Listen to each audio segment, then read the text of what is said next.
Gajes del oficio. ¿Ustedes se acuerdan que el domingo pasado se habló de una carta? ¿Se acuerdan o no? Sí. Sí. Una carta enviada desde Jerusalén a Antioquía. Antioquía de Siria. La iglesia que está en Antioquía de Siria es la iglesia enviadora del apóstol Pablo, de Bernabé y luego también de Silas, en fin. Esta es la iglesia. Después, al final del primer viaje misionero de Pablo, hubo un problema. Bueno, hubo varios.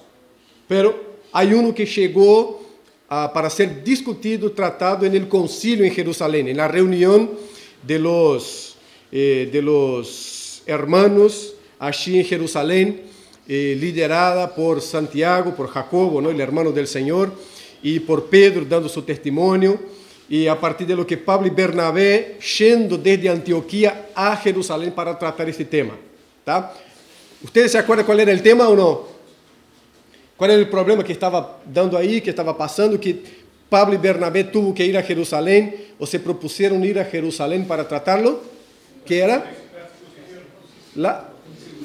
Uno de ellos era la circuncisión. El hacerse judío, étnicamente hablando, para poder pertenecer a la fe cristiana. Eso es lo que estaba pasando.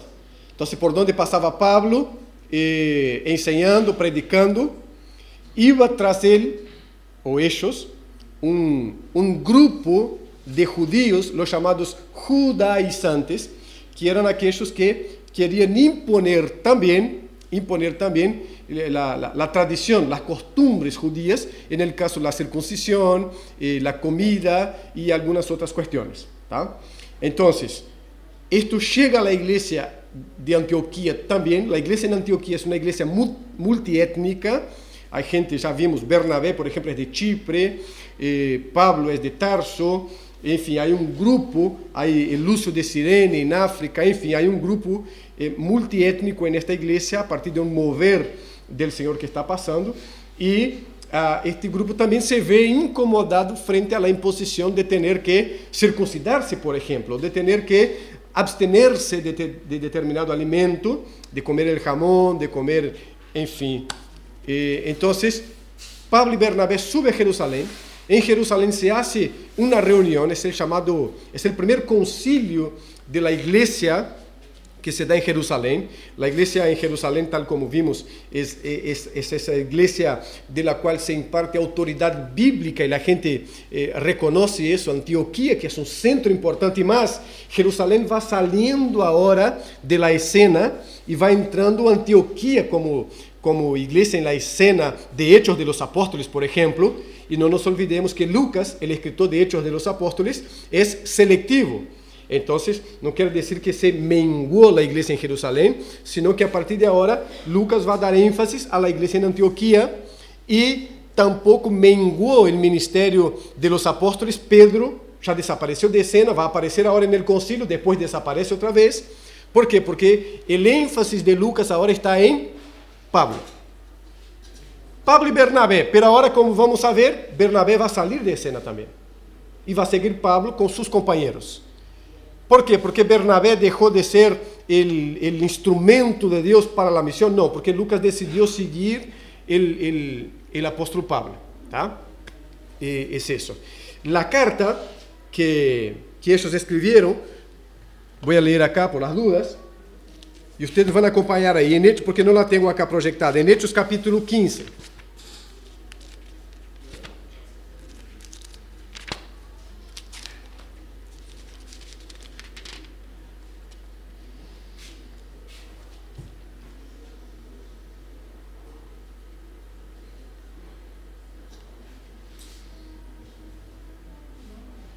Versículo 23.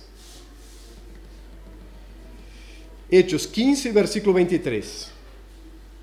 Solo para traer a la memoria el contenido de la carta escrita por la iglesia en Jerusalén. Dice así: los apóstoles y los ancianos y los hermanos, a los hermanos de entre los gentiles que están en Antioquía, en Siria y en Cilicia, salud, porque era una carta circular, iba a estar en Antioquía de Siria, en Cilicia y en Siria, otros lugares de Siria. Por cuanto hemos oído que algunos que han salido de nosotros a los cuales no dimos orden, os han inquietado con palabras, perturbando vuestras almas, mandando circuncidaros y guardar la ley, nos ha parecido bien a nosotros, habiendo llegado a un acuerdo, elegir varones y enviarlos a vosotros con nuestros amados Bernabé y Pablo, que habían ido de Antioquía a Jerusalén. Hombres que han expuesto su vida por el nombre de nuestro Señor Jesucristo. ¿Se acuerdan de lo que pasó en Listra con el apóstol Pablo, que fue apedreado y dado como muerto? Así que enviamos a Judas y a Silas, los cuales también de palabras os harán saber lo mismo. Hay una comunión entre la iglesia en Jerusalén y la iglesia en Antioquía, y la perspectiva de Antioquía y la de Jerusalén. Entonces, Judas y Silas van a representar esta perspectiva de Jerusalén junto a Pablo y Bernabé representando Antioquía. ¿Tá? Porque ha parecido bien al Espíritu Santo y a nosotros no imponeros ninguna carga más que estas cosas necesarias. ¿Cuáles eran? Que os abstengáis de lo sacrificado a los ídolos, de sangre, de ahogado y de fornicación. ¿Ah? De inmoralidad sexual en general, es la palabra para fornicación. De las cuales cosas, si os guardareis, bien haréis. Pasadlo bien. Esta es la carta. Este es el contenido de la carta. ¿Tá? Es bueno tener en la mente para lo que vamos a estar tratando acá. Ahora vamos a orar. Señor, muchas gracias por este tiempo. Gracias por lo que ya vivimos acá en esta mañana. Gracias por los niños, gracias por los adolescentes, gracias por los adultos, mayores, menores. Gracias, oh Dios, por los que estamos en esta mañana, porque estamos por tu gracia, estamos por tu misericordia, estamos por tu favor que nosotros no merecemos. Pero en la obra de Cristo, oh Dios, tú nos has traído a la vida eterna y verdadera que nosotros ya empezamos a disfrutarla. Por tu gracia también. Y Dios, la disfrutaremos en toda su plenitud, Señor, un día. Así, oh Dios, que te agradecemos. Agradecemos por tu palabra. Agradecemos por estos ejemplos que tenemos de nuestros hermanos allá en el pasado, de tu iglesia empezada allá, oh Dios, y de lo que podemos aprender hoy, en el nombre de Cristo. Amén. Amén. Bien, gajes del oficio. Por falta de otro tema tenemos ese. Gajes del oficio.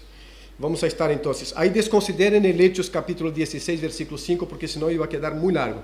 ¿Tá? Vamos a estar hasta el último versículo del capítulo 15. La RAI, la Real Academia Española, dice que gajes del oficio son molestias o perjuicios que se experimentan con motivo del empleo u ocupación, ¿no? Nada nuevo, sabemos, solo para que tengamos bien presente la mente que lo que queremos hacer hincapié acá, que gajes del oficio son aquellas cosas propias del oficio. Están en el combo, están en el paquete, no hay como ejercer el oficio, desarrollar el oficio, llevar hacia adelante el oficio y no pasar por estas cuestiones o por estas gajes del oficio. ¿Tá? Acá está delimitando estas molestias o perjuicios al empleo, la ocupación que uno lleva, al oficio que uno lleva. Queremos trasladar eso para el oficio del cristiano, o el ser cristiano, que no es un oficio, es un estado del alma. Pero también el oficio de la predicación. Ya vimos y oímos acá que el ministerio y la vida cristiana inevitablemente trae sufrimiento. Esto tratamos aquí un día. Esto es intrínseco a la vida cristiana. Pero no solamente a la vida cristiana, esto es intrínseco a la vida. No hay ser humano que no sufra. En ninguna parte del mundo hay seres humanos que sufren más y otros que sufren menos. ¿Tá? Igual no hay también un cuantificador del sufrimiento para saber. Pero sí, no es lo mismo un dolor de cabeza que una bomba explotando en un grupo de personas. Son cosas muy distintas, son sufrimientos muy distintos. No es lo mismo estar separado por un mes porque uno se fue de viaje y tuvo que dejar el otro, que ser separado por una guerra. Son sufrimientos con intensidad que sí se puede cuantificar y decir, no es la misma cosa. Son sufrimientos distintos, con intensificaciones distintas. Pero considerando que el sufrimiento, la angustia, el dolor es propio o son propios de la vida misma, de la existencia misma, esto no es distinto al cristiano, que por ser cristiano no deja de sufrir, no deja de tener embates poderosos con el dolor, con las angustias y con la persecución. La pregunta que hacemos siempre, o debemos hacer siempre, es: ¿por cuál razón estoy sufriendo? Esto también ya fue hablado acá. ¿Por cuál razón estoy sufriendo? Porque si sufrimos todos, el tema es por qué estoy sufriendo. ¿Es por una causa justa? ¿Es por algo injusto? Este sufrimiento, ¿qué es lo que produce? Produce el gozo de estar sufriendo por la razón correcta, como los apóstoles, en Hechos de los Apóstoles, que ya vimos acá, se regocijaban por ser considerados dignos de sufrir por la causa del Señor. O este es el sufrimiento que uno cuando pone su cabeza en el almohadón dice: cuánta metida de pata, y por eso estoy sufriendo. El sufrimiento es intrínseco. Entonces, estos son gajes del oficio en la vida cristiana. Hay otras cosas también que vamos a ver acá.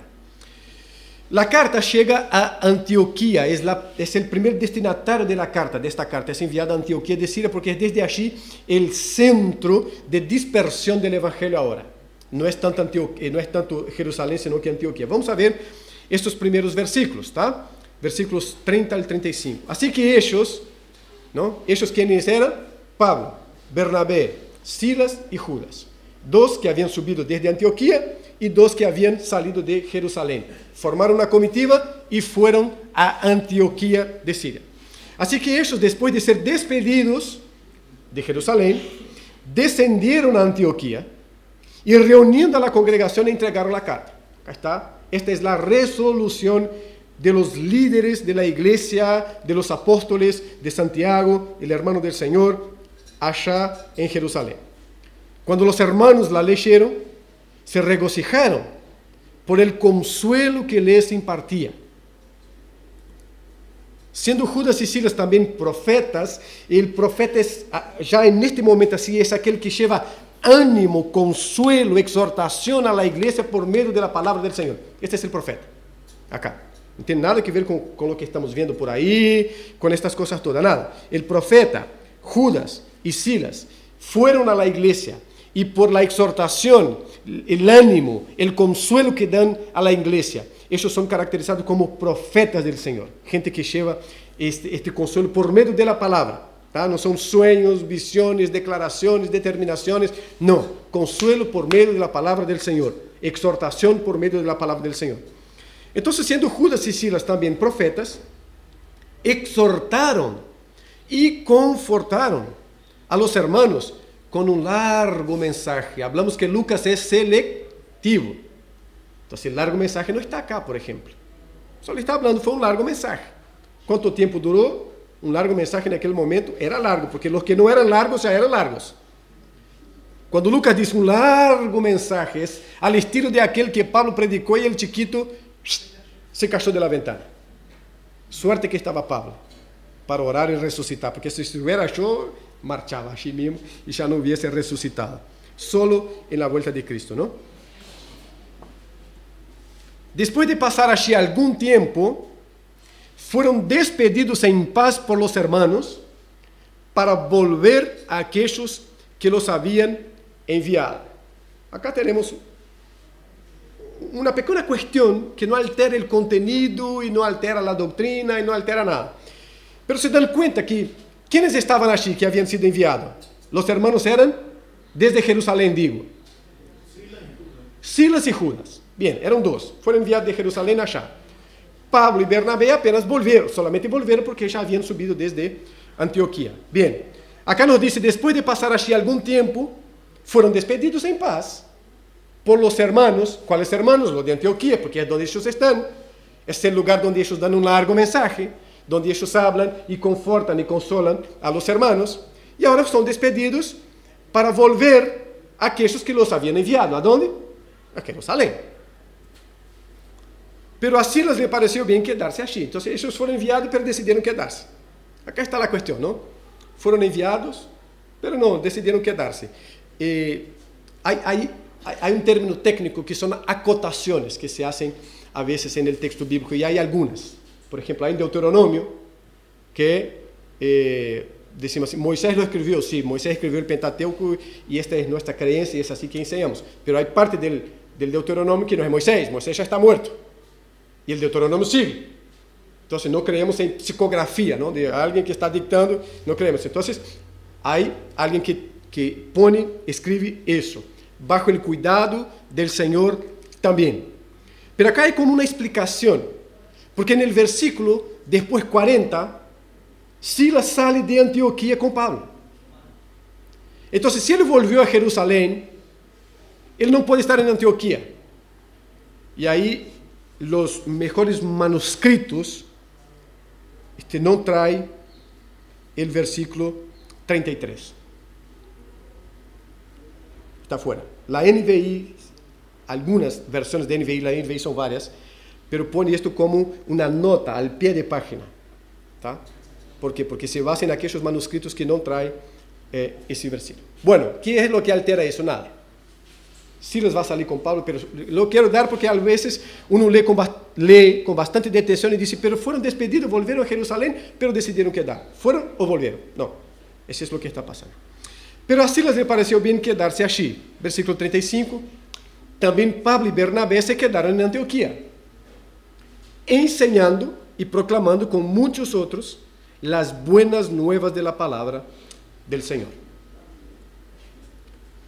Luego, esta carta va a salir de Antioquía de Siria, se va a otras regiones de Siria y Cilicia también. Es el versículo que tenemos ahí, los versículos. Después de algunos días, y Lucas trabaja bastante con eso de algún tiempo, algunos días, determinado tiempo. Él nunca dice después de un año, después de 6 meses, después de... No. Después de algunos días, Pablo dijo a Bernabé, volvamos y visitemos a los hermanos en todas las ciudades donde hemos proclamado la palabra del Señor, para ver cómo están. Todas las ciudades involucraban Listra nuevamente. Pablo quiere volver a Listra, donde fue apedreado y dado como muerto. Él va a volver allá. Ya había pasado por allá, ahora quiere volver. Una preocupación pastoral muy interesante, ¿no? Vamos a ver cómo están los hermanos. Vamos a fortalecerlos. 37. Bernabé quería llevar también con ellos a Juan, llamado ¿qué? Marcos. Pero Pablo, estos peros son complejos, pero Pablo consideraba que no debían llevar consigo a quien los había desertado en Panfilia, allá en Hechos capítulo 13, versículo 13. Y no los había acompañado en la obra. Juan Marcos, tenemos entendido que era bastante joven. Nunca se dice allí en Hechos de los Apóstoles o en cualquier otra parte de la Biblia cuál fue la razón por la que Marcos no siguió. ¿Tá? Solo dice que Marcos desertó y regresó. Y Pablo siguió con Bernabé el viaje. Se hizo todo el primer viaje. Van a Antioquía. Pasan este tiempo, suben a Jerusalén, tienen el concilio, vuelven a Antioquía. Pasan un tiempo más con la iglesia en Antioquía, predicando y enseñando la palabra. Y ahí Pablo ahora decide: vamos a volver por los lugares donde nosotros pasamos antes. Bernabé dijo: bárbaro, me parece bien, llevemos con nosotros a Juan Marcos. Y ahí Pablo se levanta y dice: no vamos a llevar con nosotros a quien nos dejó pegados allá en Panfilia. No vamos a llevar. Se produjo un desacuerdo tan grande, y acá Lucas es muy ético, porque Lucas es un historiador de primera categoría, ¿no? Y él no quiere generar, por el contrario, él no quiere generar ninguna confusión, ningún conflicto. Lucas es un pacificador, En la manera que él organiza Hechos de los Apóstoles, él le pone la iglesia en Jerusalén y la iglesia en Antioquía en armonía.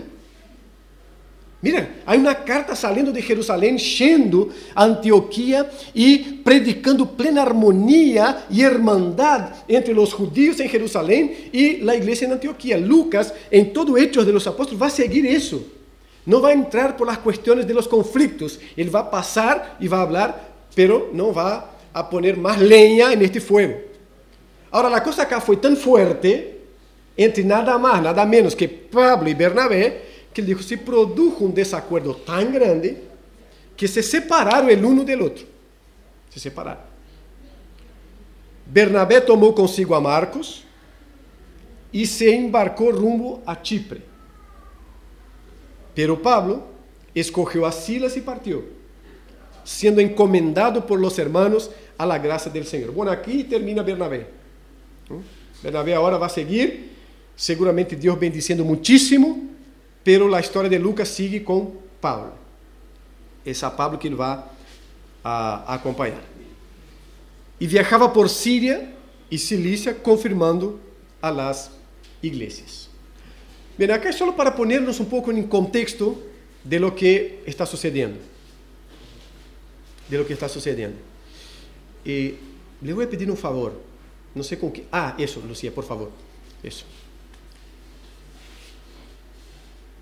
Para poner en contexto lo que está sucediendo. La carta, lo que produce esa carta, la decisión de Pablo y todo eso. Ahora vamos a ver algunos gajes del oficio. ¿Tá? ¿Por qué digo algunos? Porque hay más. Hay más. No son pocos. Hay más. Se puede ir enumerando. Pero vamos a ver algunos. Primero, gaje inevitable del oficio y de la vida cristiana, de la predicación del Evangelio. Es que hay propagadores de falsas doctrinas. Capítulo 15, versículo 1 nos dice, algunos que llegaron de Judea enseñaban a los hermanos, si no se circuncidan conforme al rito de Moisés, no pueden ser salvos. Acá el tema de la circuncisión no tiene que ver con la tradición judía, sino que ellos la están relacionando con salvación. Y acá es un problema serio, no la circuncisión. ¿Por qué no? Porque vamos a ver en el capítulo siguiente, ¿tá? Vamos a ver que Pablo va a hacer que uno de sus discípulos, a quien ele chama de hijo, se circuncide, que es Timoteo. Es Timoteo. Pero acá ele está peleando para que esto no sea de esta manera entre los gentiles. La circuncisión. ¿Pero por qué? Porque ellos están imponiendo esto como una condición para la salvación. Y ahí Pablo va a pelear por eso. Va a decir, no, no es así. Entonces, uno de los gajes del oficio, de la predicación y de la vida cristiana, es que hay propagadores de falsas doctrinas. Miren lo que dice el apóstol Pedro, 2 Pedro 2, 1 al 3, nos dice, pero se levantaron falsos profetas. Está hablando en pasado, se levantaron, porque él está hablando de la historia de Israel y dice, en aquella historia se levantaron falsos profetas entre el pueblo. Así como habrá, y ahora él apunta hacia el futuro, ¿no? Habla del pasado, se levantaron, y ahora apunta hacia el futuro y dice, así como habrá también falsos maestros entre ustedes. Pedro no está dejando dudas, ele não está dando uma alternativa. Possivelmente se levantem falsos maestros entre ustedes.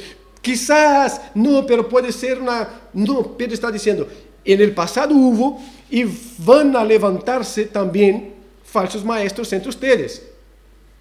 Y habla de algunas características, los cuales encubiertamente introducirán herejías destructoras. Para la salvación hay que circuncidarse. ¿Qué es lo que se está haciendo ahí? Destruyendo la obra de Cristo. Completamente. ¿La circuncisión es un problema en sí? No. Si se relaciona como condición para la salvación, destruye la obra de Cristo. ¿Tá? Entonces, herejías destructores, negando incluso al Señor que los compró. Porque si yo creo en cualquier otra cosa, no importa cuál, no podemos quedar acá con la circuncisión. Cualquier otra cosa que pongamos como condición para la salvación, que no sea arrepentimiento y fe en el Señor Jesucristo, estamos destruyendo la obra y negando la obra del Señor Jesucristo. Por eso en los evangelios se dice que todo pecado tiene perdón, pero hay un pecado que no tiene perdón. ¿Cuál es? El pecado contra el Espíritu Santo. ¿Y cuál es el pecado contra el Espíritu Santo? El contexto del texto nos dice que es rechazar la obra del Espíritu Santo a través del ministerio de Cristo. Porque ellos dicen, Él está expulsando demonios por el príncipe de los demonios. Y era por el poder de Dios, por el poder del Espíritu Santo de Dios. Cuando se rechaza la obra de Cristo, no hay perdón. No hay perdón, ¿por qué? Porque el único lugar de perdón, el único lugar de salvación, el único lugar para llegarse a Dios es Cristo. Cuando cualquier otra cosa se pone en este lugar, rechazamos la obra de Cristo y negamos al Salvador. Y es lo que hacen los falsos maestros, porque enseñan doctrinas que destruyen. Entonces, negando incluso al Señor que los compró, trayendo sobre sí una destrucción repentina. Entonces, uno de los gajes del oficio, falsos maestros. Como cuando prendemos la tele y vemos toda la barbaridad que se está haciendo. En nombre de Dios. O a veces ni prendemos la tele, solo ir en determinados lugares. Todo lo que se está haciendo de barbaridad en nombre de Dios. Está dicho que esto va a pasar. No es una novedad. Pasó antes de la iglesia en el Antiguo Testamento, pasó con la iglesia primitiva y pasa con nosotros, pasó en los siglos y va a seguir pasando. Hasta que Cristo ponga fin a todo eso, pero va a seguir pasando. Es un gaje del oficio, no hay cómo convivir sin la presencia de falsos maestros en el mundo, en el medio cristiano. Y son muchos los que hay. Muchos seguirán su sensualidad, su corazón, los deseos propios. Y por causa de ellos, el camino de la verdad será blasfemado. En su avaricia, los explotarán con palabras falsas. Hermanos, está ahí. La fotografía es solo mirar en cualquier lugar. Luego Pablo y sus compañeros salieron de Pafos en barco rumbo a Panfilia y desembarcaron en la ciudad portuaria de Perge. Allí Juan Marcos los dejó, solo quería dar allá el abandono, la deserción, ¿no? de Juan Marcos. Regresó a Jerusalén. Es lo que tenemos. El texto se anticipó al gaj. Deserciones. Hay de manera intrínseca también deserciones. Es natural. O por la juventud, o por el ímpetu del momento, o porque no era convertido de verdad. Pero hay una cantidad de cosas, pero hay deserciones. Algunas muy recuperables y que terminan muy bien, como vamos a ver, otras no. Pero son gajes del oficio, tanto la presencia de falsos maestros como deserciones. Deserciones. Vimos al propio Juan Marcos, ¿no? En el capítulo 13, versículo 13, ¿tá? Que se repite acá, que él va a dejar a Pablo y Bernabé y va a volver a Jerusalén. Este es un caso que termina bien. Ni todos terminam bien. ¿Tá?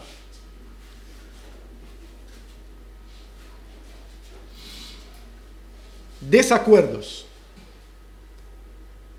Otro de los gajes del oficio, desacuerdo. Falsos maestros, deserciones, desacuerdos. Se produjo un desacuerdo tan grande que se separaron el uno del otro. Pero hermanos, nosotros estamos hablando del apóstol Pablo y de Bernabé. No eran dos cualquiera. Son dos pilares. El apóstol como apóstol y Bernabé como aquel que va a presentar a Pablo primero a los discípulos en Jerusalén cuando nadie creía en el apóstol Pablo, porque no creían en su conversión y tenía miedo todavía a Pablo. Después lo va a buscar a Pablo en sus pagos, traerlo a Antioquía para este mover de Dios en la iglesia de Antioquía, para de allí serem enviados para las naciones. Son estos dos que tuvieron un desacuerdo tan grande que tuvieron que separarse uno del otro. Es un gaje del oficio, esto pasa. Desacuerdo entre hermanos, o no, pasó allá y no pasa entre nosotros. Somos tan buenos. No hay desacuerdo entre nosotros. Nunca tenemos diferencias que nos hacen calentar, ¿no? Que después como buenos creyentes tenemos que volver a decir perdón, ¿no? Desacuerdos entre los mejores. Hay desacuerdos. Son gajes del oficio. No es una justa... Ojo, paréntesis, letra grande, sin letras chicas. No es una excusa para vivir en desacuerdo con los hermanos, para vivir en malentendido con los hermanos. Solo estamos hablando así, esto pasa. Y tenemos acá Pablo y Bernabé, tenemos luego, después que nos vamos a ver acá, pero en Gálatas, Pablo, Bernabé y Pedro. En Gálatas es donde se narra eso, ¿no? Pero acontece en Hechos de los Apóstoles. Pablo, Bernabé y Pedro, porque después con la carta en manos, cuando se liberó comer el chancho, Pedro dijo, voy a probar. Se sienta con Bernabé junto a los gentiles para comer la comida con los gentiles. Hay dos cosas, sentarse con los gentiles y comer la comida. Tranquilos, panceta parrillera. Estaban disfrutando los dos, disfrutando. Pero llega algunos de Jerusalén. Pero ya estaba la carta decía, no hay problema, coma esta cosa, no pasa nada. Como. Y ya está, vamos, y sentaram y comieron. Llega algunos de Jerusalén y Pablo, ¿qué es lo que hace Pedro y Bernabé? Nada más, nada menos que Pedro y Bernabé se levantan, se alejan y dicen, acá no estábamos. Vimos a conferir qué es lo que estaba comiendo. Cuando vimos, nos alejamos y no tenemos nada que ver con eso. Entonces Pablo nuevamente va a llamar la atención de los dos.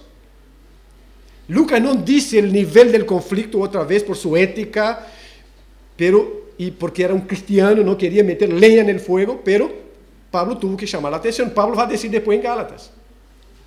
Yo tuve que llamar la atención del hermano Pedro y de Bernabé, porque si ellos, un apóstol y el otro ahí caminando, y en algún momento es llamado de apóstol también en la Biblia, hicieron eso, imagina lo que va a ser de los creyentes. La hipocresía que va a crecer entre ellos. Entonces, desacuerdos pasan. Cuando se escribe la carta a los filipenses, dice a dos mujeres allá, ayuden a estas dos señoras a reconciliarse, porque ellas son importantes para el ministerio. Importantes para el ministerio. Pero estaban una con la otra, estaba ahí. Cuando en Hechos capítulo 6 se instituye a los 7 hermanos, que nosotros después pasamos a llamar diáconos, porque es la palabra que se usa allí, que fueron separados para servir las mesas. El problema era entre las hermanas, que una quería una cosa y pensaba que la otra estaba teniendo más que ellas. Las viudas de los judíos y la viuda de los judíos helénicos. Desacuerdos. Hay desacuerdo en muchísimos niveles. Esto también es una realidad. No podemos quedar en él, pero es una realidad. Entonces, algo para considerar ahora, ya. Personas buenas y consagradas en la iglesia tienen desacuerdo. Consideren eso. Esto evita frustraciones, hermanos. Esto no es una excusa, repito, porque quiero que esto quede claro también, no es una excusa para que vivamos la vida cristiana peleado con todos, porque esto no es cristianismo, pero que sepamos que hay desacuerdos entre personas buenas en el sentido de servir con un corazón sincero y consagradas en la iglesia. Hay desacuerdos. No podemos parar la vida por un desacuerdo que hubo. Tenemos que aprender a quebrantar el corazón, pedir perdón, perdonar, pero hay desacuerdos. Y podemos llevar esto a cualquier nivel. Aquí estamos tratando a nivel de iglesia, pero llevamos a nivel de familia consanguínea, ni que hablar. Entonces, ¿qué es lo que debemos considerar? En la iglesia hay desacuerdos. Por eso hablamos que la comunión es algo que se cultiva, porque es una de las herramientas para superar los desacuerdos. Porque las dos cosas son verdaderas, el desacuerdo y la comunión. Por medio de la comunión verdadera, sincera, nosotros podemos superar los desacuerdos, pero los desacuerdos acontecen. Vimos algunos gajes del oficio, agora algunas obrigaciones del oficio. Como gajes vimos falsos maestros, deserciones y desacuerdos. Ahora algunas obligaciones del oficio.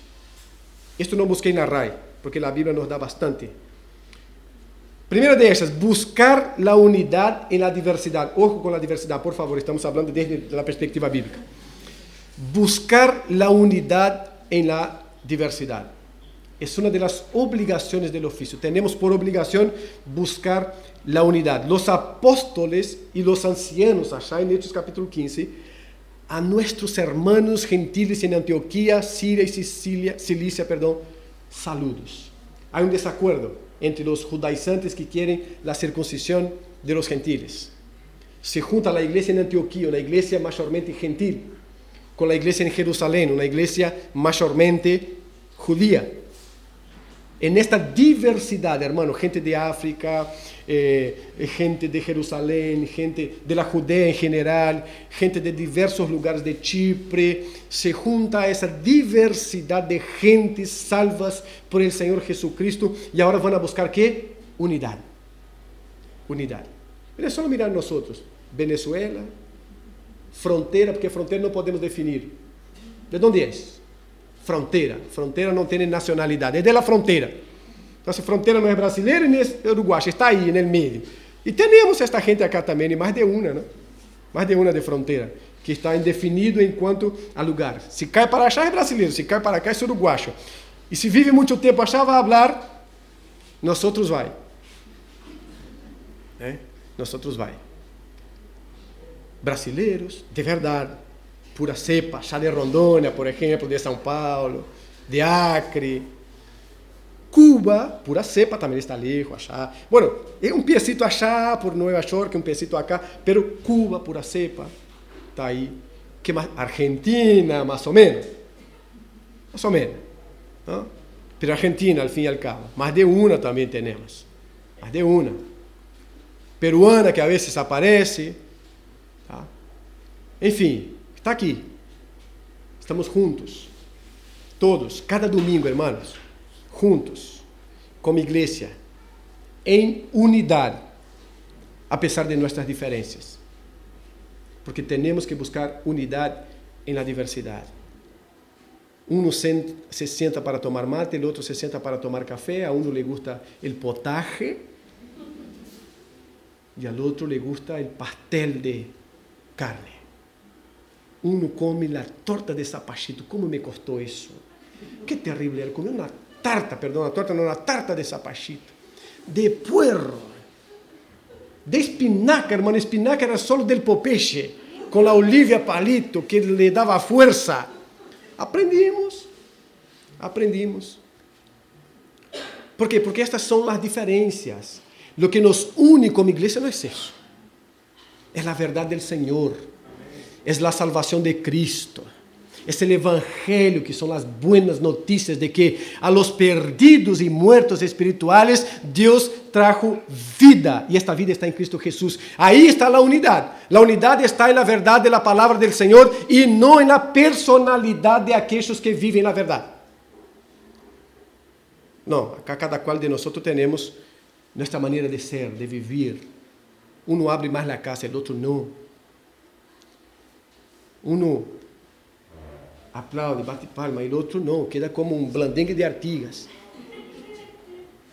Um canta mais efusivamente, o outro não. Um timidamente diz glória a Deus, amém. O outro não.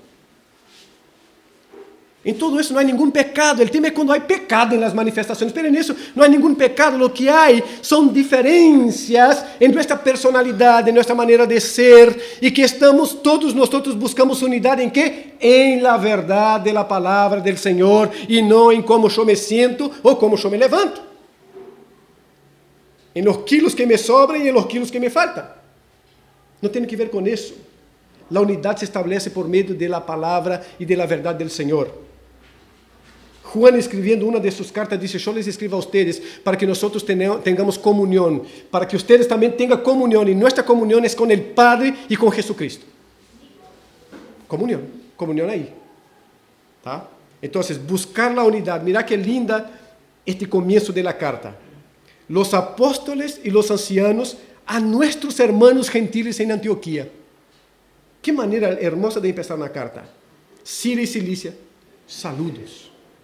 Saludos. A nuestros hermanos que están allá y allá y allá, saludos. Unidad. Unidad en la verdad.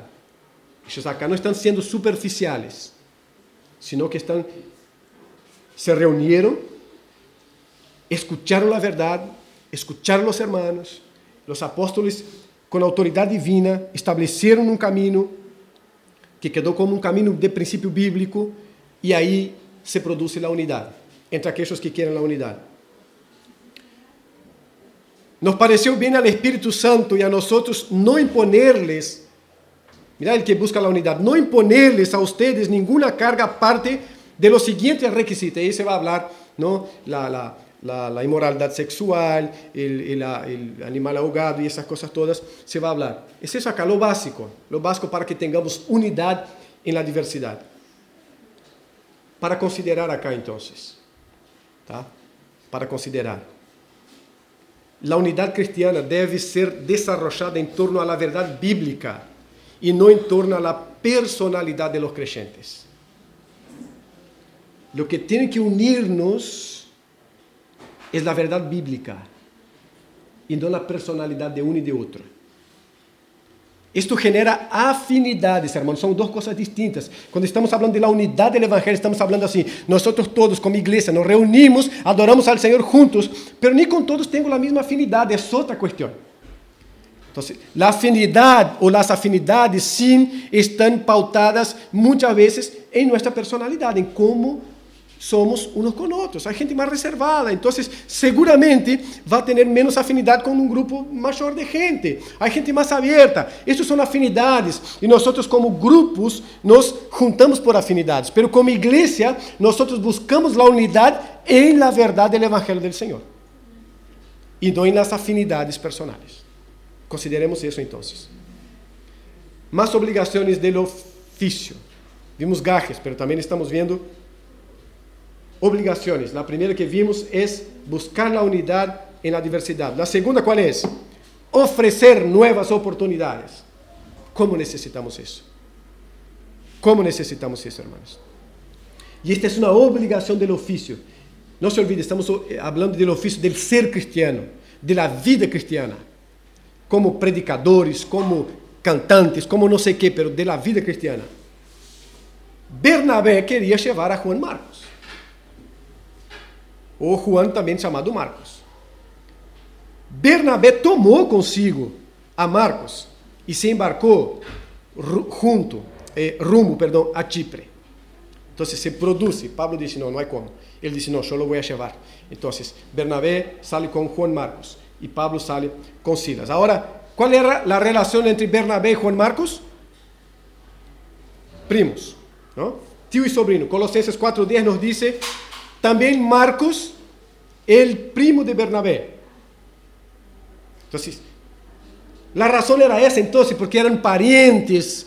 Entonces, no. ¿Por qué no? Porque Pablo no era pariente de Bernabé, y Bernabé fue aquel que introdujo a Pablo en el mundo de los apóstoles allá en Jerusalén. Después busca a Pablo y lo trae a Antioquía. Era de la esencia de Bernabé dar oportunidades. No crucificar ya en el error, de manera que ya no puede salir de la cruz, de manera que ya no puede ser restaurado, de manera que ya no puede reconsiderar el camino. Otra característica de Bernabé. Bernabé significa eso, hijo de consolación. ¿Cómo surgió este nombre, este apodo para Bernabé? Hechos 4:36 nos dice, entonces José era el nombre del hombre, José. A quien los apóstoles pusieron por sobrenombre. Los apóstoles pusieron por sobrenombre Bernabé. Y Bernabé traducido es hijo de consolación. Y este José era de Chipre, un levita.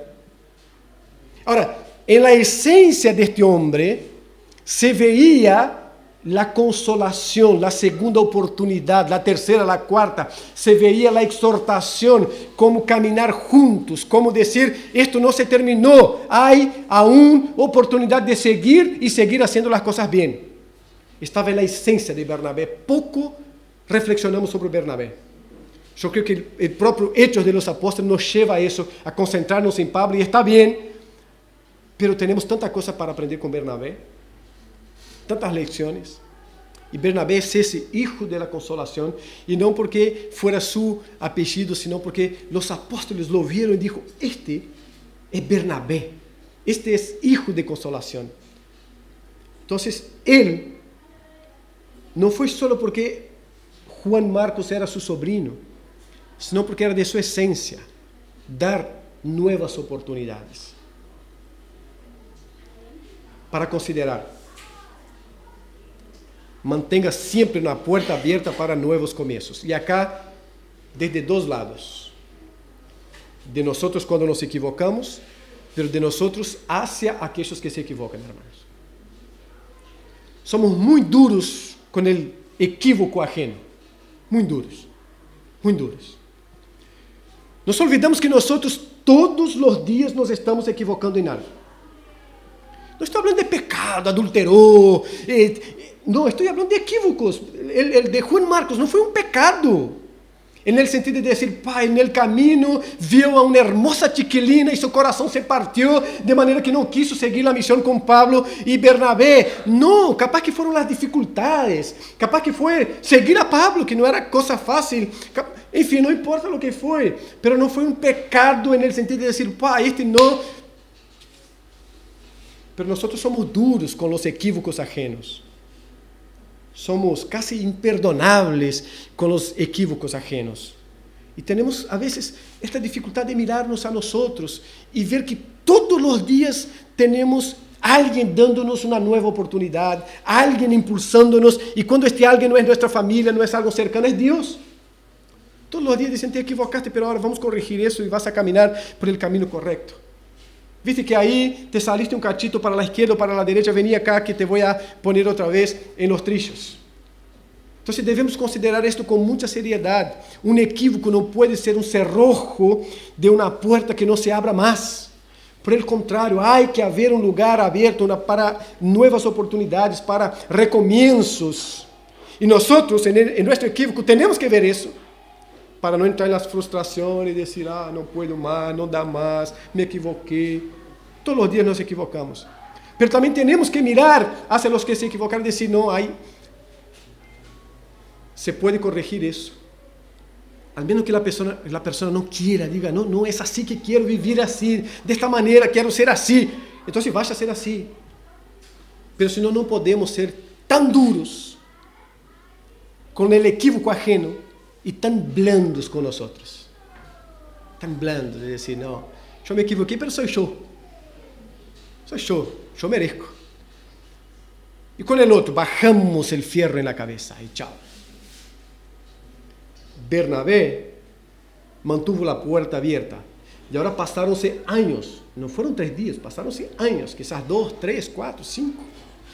Desde del cumplimiento del primer viaje, el tiempo que estuvieron en Antioquía, después el tiempo que van a Jerusalén, vuelven a Antioquía, más el tiempo que se queda nuevamente en Antioquía, y desde ahí dice, ahora vamos para el segundo viaje. Sí, vamos, pero tenemos que sentar acá, Pablo. Vamos a llevar a Juan Marcos con nosotros. No, a él no llevamos. No pareció bien que nos haya abandonado en el primer viaje.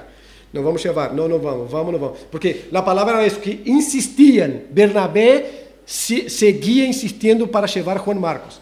Pablo insistía en que no se llevara. ¿Qué se hace acá? Entre dos. Bueno, entonces, vos vas por tu camino, yo voy por el mío. No el camino del cristianismo, no. Cada cual, no. Ahora yo voy para el budismo, ya que no entra nosotros dos. Acá me voy para el budismo. No. Vos vas por este viaje, pasar por las iglesias y yo voy a seguir por esta acá. Podemos dividir, esto es algo importante.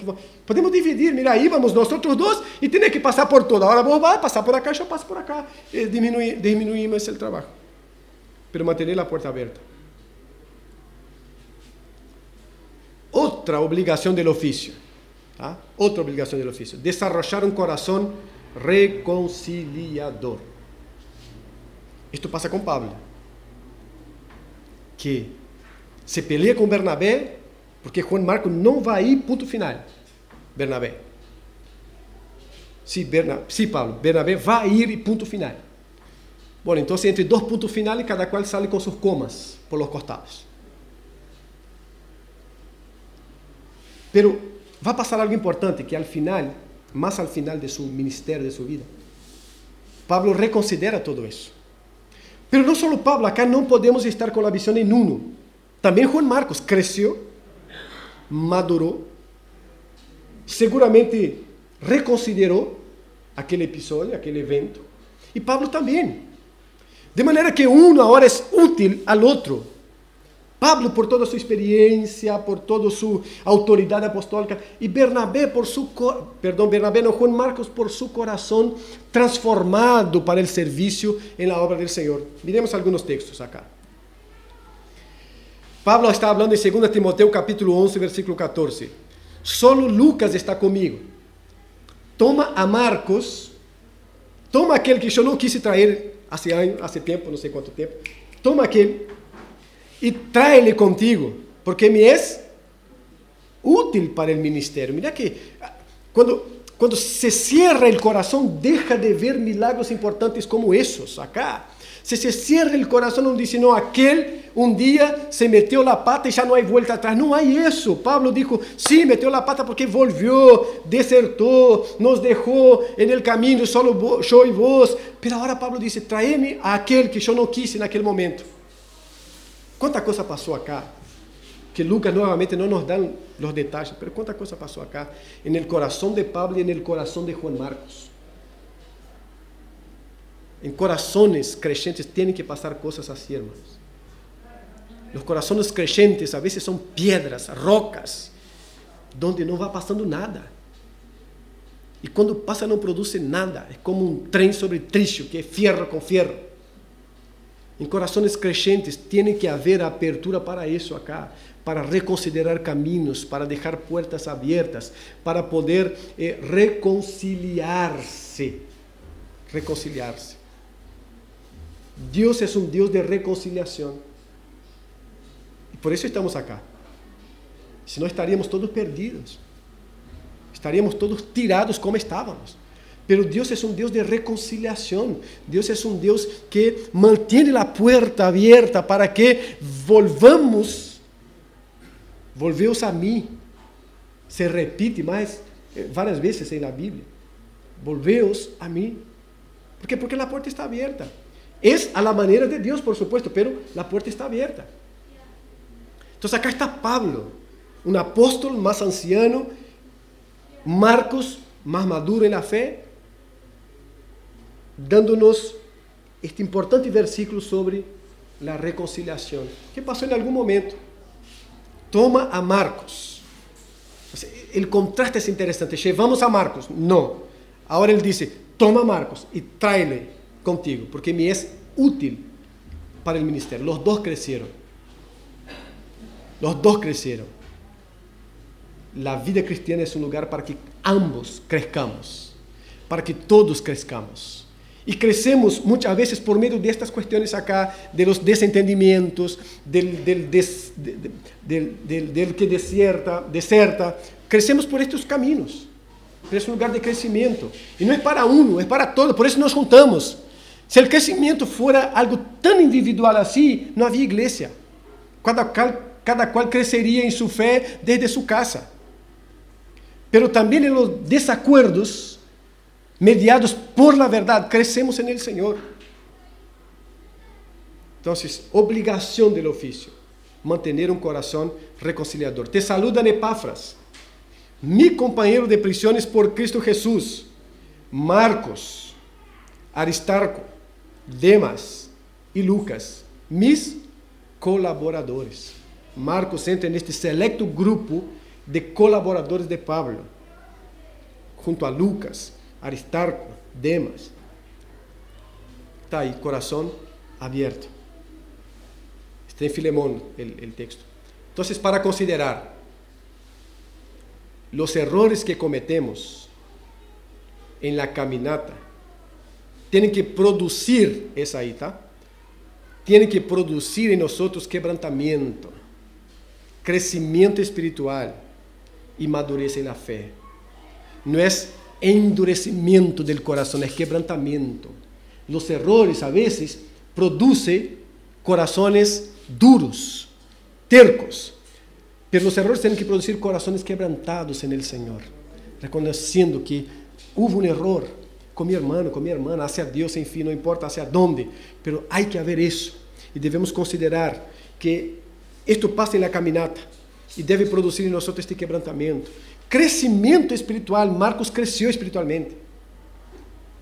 Posiblemente Marcos Allá en los evangelios, en el jardín, cuando los soldados están para prender a Jesucristo, él sale desnudo, o quizás con una sábana. Es impetuoso en este sentido, es impulso en este sentido, un joven que sale. Pero ahora es un creyente maduro en la fe, creció con los errores y con la enseñanza correcta, creció. Pablo también creció y dijo, ahora este ya no es aquel. Porque esto pasa muchas veces con nosotros, en nuestra cabeza queda la imagen de aquel o de aquella. No porque se equivocó, no porque cometió el error, no, y quedamos con aquella imagen de una persona que ya fue transformada en el camino por la verdad, y quedamos con aquella de allá atrás, cuando Dios está haciendo su obra y transformando a esa persona, pero nosotros estamos con aquella persona de allá atrás que no dio lugar para la obra de Dios en aquel momento y que se equivocó, y ahí estamos con el corazón duro hacia esa persona porque tenemos dificultad de ver cómo Dios está trabajando. Pablo creció, Marcos creció, Timoteo también, pero este es otro tema después para el otro domingo. Marcos creció en la fe, maduraron en la fe, y se produjo eso, de una discusión que hizo separar a dos hermanos pilares acá en la fe, ahora una reconciliación diciendo, tráemelo, me es útil para el ministerio. Mis colaboradores, entre ellos Marcos, te saludan. Reconciliación, hermanos. Ahora la gracia en el oficio. Todo acá está resumido. Los gajes, algunos no más. Las obligaciones, algunas no más. Y ahora la gracia de Dios en el oficio. Las iglesias eran consoladas. En medio de todo eso, ¿qué es lo que estaba pasando? Las iglesias eran consoladas. Cuando los hermanos la leyeron la carta, se regocijaron por el consuelo que les impartía. Qué interesante es Dios. Interessante é Deus. Judaizantes de acá dizem, não, hay que circuncidarse, não se pode comer esta carne, não pode hacer isso, não pode hacer aquele outro, e para a salvação tem que ser todo isso. E aí a igreja se reúne e hace um concílio, os apóstolos com os hermanos chegam a uma conclusão, e que é o que está fazendo Deus?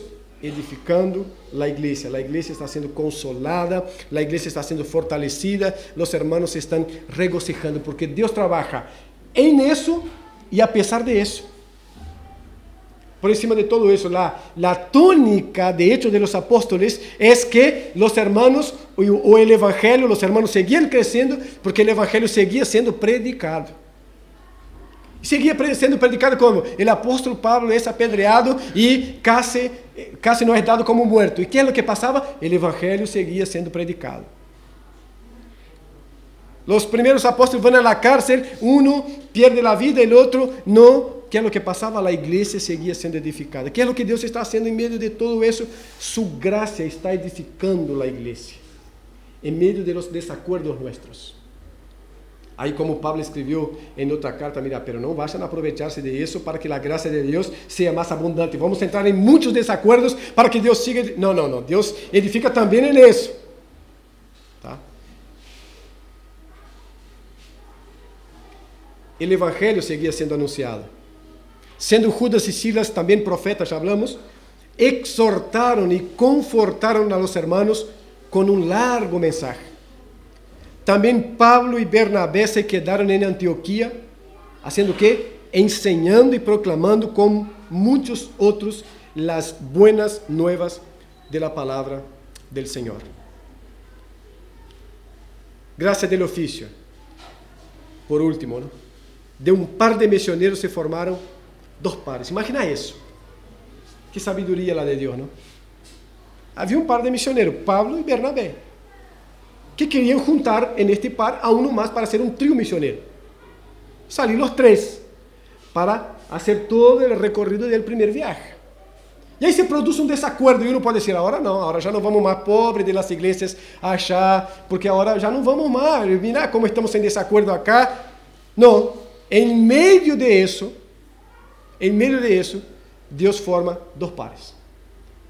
Entonces, lo que era uno, a través de un desacuerdo, que no es la cosa buena para la vida cristiana, pero acontece, Dios forma dos equipos. Un equipo con Pablo y Silas. Un equipo con Bernabé y Juan Marcos. Se produjo un desacuerdo tan grande, bueno, isso acá é o que já leímos, Bernabé tomou consigo a Marcos e se embarcou rumbo a Chipre, que era su lugar. Pero Pablo escogió a Silas y partió, siendo encomendado por los hermanos a la gracia del Señor, y viajaba por Siria y Cilicia confirmando las iglesias. ¿Qué es lo que debemos considerar acá? Dios convierte nuestros errores en oportunidades para hacer avanzar su obra. Por encima de todo eso está la gracia de Dios.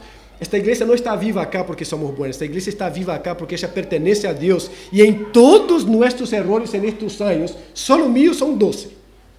Pues se junta Marcelo, son 6. Antes de nosotros una cantidad. Y de ustedes una cantidad también. No piense que yo estoy solo en esta barca. No. Y la iglesia está viva. Una empresa estaría muerta hace tiempo, hermanos. Una empresa con nosotros y los errores que ya hemos cometido. Y ya había sido extirpada hace tiempo. No estaría viva. No estaría. Y la iglesia está viva y creciendo.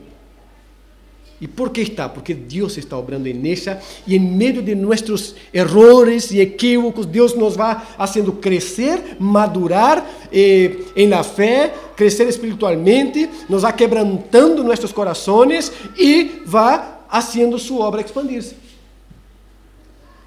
Porque la obra de Dios va a seguir, la obra de Dios no está relacionada directamente con mi fidelidad en sí. Ella va a seguir. Si yo soy infiel, Dios sigue siendo fiel. Y la promesa sobre la iglesia es, yo, Pedro, tú eres piedra y sobre esta piedra yo voy a edificar mi iglesia. Bueno, y ahí no entramos en ninguna discusión sobre la piedra, pero y las puertas del Hades no prevalecerán contra ella. Eso no tiene que ver conmigo, ni tampoco con Pedro, ni tampoco tiene que ver, por un lado, con todos nosotros, pero por otro lado tiene que ver con la fidelidad y el poder de Dios en edificar su iglesia a pesar de nosotros y en nosotros. Por eso, para considerar, Dios convierte nuestros errores en oportunidades para hacer avanzar su obra. Bueno, entonces me descanso en mis errores. No entendiste nada del Evangelio. El Evangelio nos llama al arrepentimiento cada día. El Evangelio nos llama a la madurez espiritual cada día para que los errores no sigan repitiéndose. Vengan otros. Pero que no sigan repitiéndose los mismos. No se habla nuevamente de un desacuerdo entre Pablo y Bernabé. Y no se habla de un Pablo tan terco que no quiso jamás en su vida a Marcos. Por el contrario, tráigamelo a él porque me es útil para el ministerio. Ya en final de carrera me dice, es importante. Marcos, mi colaborador, lo saluda. Entonces en todo eso, Dios está obrando, hermanos. Mantengamos una puerta abierta. Para nuevos comienzos, para recomienzos, para reconsideraciones. Tanto nosotros cuando nos equivocamos, como los que se equivocan. Los que se equivocan y vienen con la actitud correcta, Dios encamina de manera correcta también. La actitud correcta, ¿cuál es? Quebrantamiento, humildad. ¿Saben los que siguen dando con la pared siempre? Los soberbios, que no reconocen que se equivocaron. O que pecaron, o que están mal. Están en la lona y la lama. Pero siguen con el orgullo crecido en el corazón sin reconocerse pecador. O sin reconocer que, aunque no haya pecado, se equivocó. Esto es un complicado, pero todo aquel que viene a Dios y a su iglesia con la actitud de un corazón que quiere crecer y madurar en la fe, hay un camino de recomienzo. Hay una restauración. Hay un camino para seguir caminando y honrando al Señor. Nosotros somos fruto de equívocos en nuestra caminata y de gente que se equivoca. Debemos aprender a manejar eso. En nuestro equívoco, saber que podemos reconsiderar el camino y seguir por el camino de Dios. Pero en el equívoco del otro, saber lo mismo. que Él puede arrepentirse y seguir por el camino correcto. Y Dios está obrando por encima de todo eso y en todo eso para que su nombre sea glorificado. Amén. Dios, gracias te damos de esta mañana y por tu palabra. Señor, te alabamos y te glorificamos por la presencia de tu Espíritu Santo y porque tú eres Dios soberano y eterno. Ayúdanos en todo eso que hemos visto, Señor, en entender los gajes de este oficio, en entender las obligaciones de este oficio, en entender, oh Dios, que tu gracia sigue operando en nosotros y a pesar de nosotros. En el nombre de Cristo Jesús. Amén. Amén.